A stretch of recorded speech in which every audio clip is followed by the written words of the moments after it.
গণহত্যা দিবস 25শে মার্চ। 25শে মার্চের অপারেশন সার্চলাইটের উপর ট্রাঙ্ক ক্র্যাশেস রিভল্ট ইন পাকিস্তান প্রতিবেদনটি কে লিখেছেন? সাইমন রিং লিখেছেন। বাংলাদেশের বর্তমান অ্যাটর্নি জেনারেল হচ্ছে ব্যারিস্টার মোহাম্মদ রুহুল কুদ্দুস।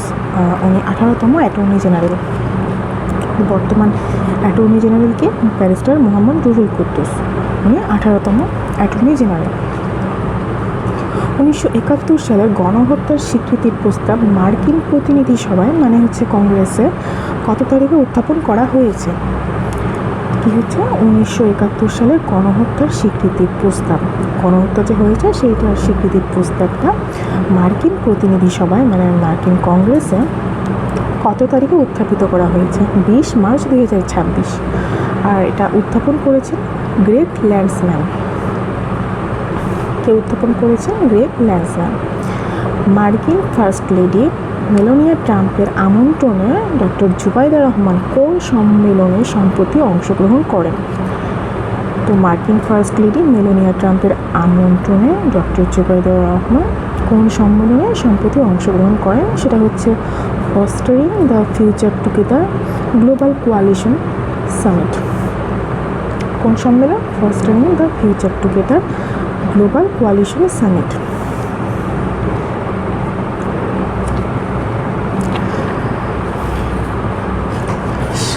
সামরিক জাদুঘর প্রতিষ্ঠা হয় 1987 সালে। বাংলাদেশ সামরিক জাদুঘর প্রতিষ্ঠা হয় 1987 সালে। আচ্ছা, ইরান যুদ্ধের প্রেক্ষাপটে বিশ্বের প্রথম দেশ হিসেবে কোন দেশ জাতীয় জ্বালানি সংক্রান্ত জরুরি অবস্থা ঘোষণা করেছে? ইরান যুদ্ধের প্রেক্ষাপটে বিশ্বের প্রথম কোন দেশ জাতীয় জ্বালানি সংক্রান্ত জরুরি অবস্থা ঘোষণা করেছে? সেটা হচ্ছে ফিলিপাইন।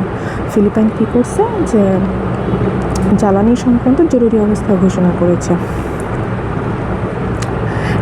WTO এর 14তম মিনিস্টারিয়াল কনফারেন্স কোথায় অনুষ্ঠিত হবে? ইয়াউন্ড, ক্যামেরুনে। কোথায় অনুষ্ঠিত হবে? ইয়াউন্ড, ক্যামেরুনে। সাম্প্রতিক ইসরায়েল ইউএসএ ইরানের চলমান যুদ্ধের মধ্যস্থতার প্রস্তাব দিয়েছে কোন দেশ? তো এই যে ইসরায়েল ইউএসএ ইরানের যে চলমান যুদ্ধটা হচ্ছে এটার মধ্যস্থতার প্রস্তাব দিয়েছে কোন দেশ? সেটা হচ্ছে পাকিস্তান। যুদ্ধ বন্ধে ইরানের কাছে কত দফার শান্তি প্রস্তাব পাঠিয়েছে ইউএসএ? তো এই যে যুদ্ধটা বন্ধ করা লাগবে এটার জন্য ইরানের কাছে কত দফার শান্তি প্রস্তাব ইউএসএ পাঠিয়েছে? 15 দফা। ইউএসএ নিজেই যুদ্ধ বাধায় আবার নিজেই হচ্ছে শান্তি প্রস্তাব পাঠাচ্ছে, অদ্ভুত। হরমুজ প্রণালীতে ইরানের IRGC কোন নৌমাইন বসিয়েছেন? হরমুজ প্রণালীতে ইরানের IRGC কোন নৌমাইন বসিয়েছে? এটা হচ্ছে মাহাম 3 ও মাহাম 7।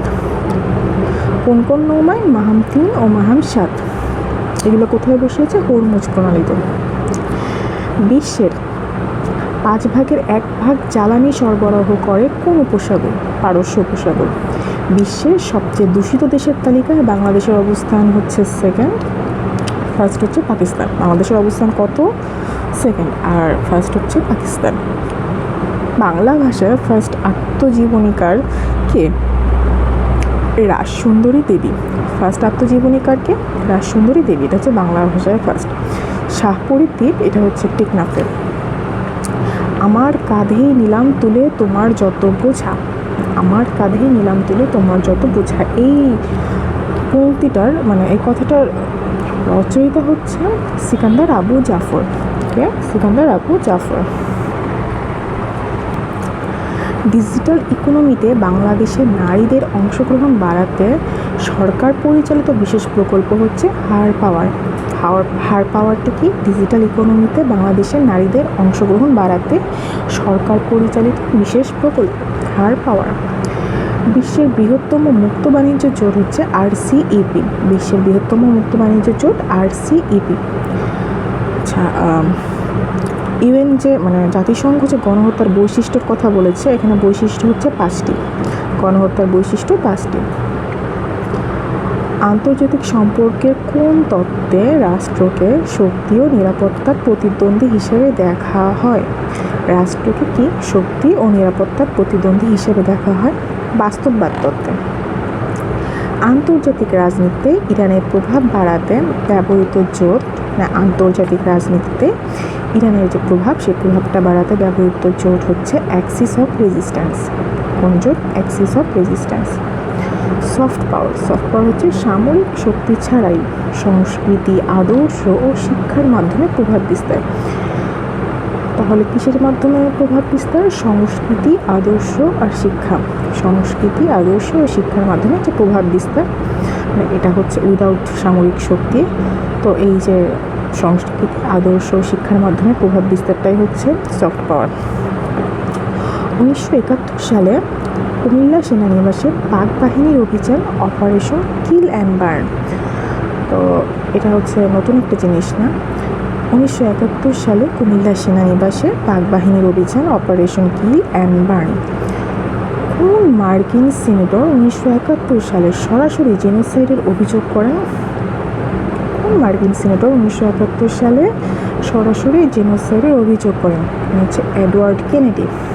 উনি 1971 সালে সরাসরি জেনোসাইড সরাসরি গণহত্যার অভিযোগ করেন। Paint the green of east Pakistan red. Paint the green of east Pakistan red, এই উক্তিটি হচ্ছে রাও ফরমান আলী। আর সংবিধানে সকল ক্ষমতার মালিক জনগণ, এটি আছে অনুচ্ছেদ 7-1।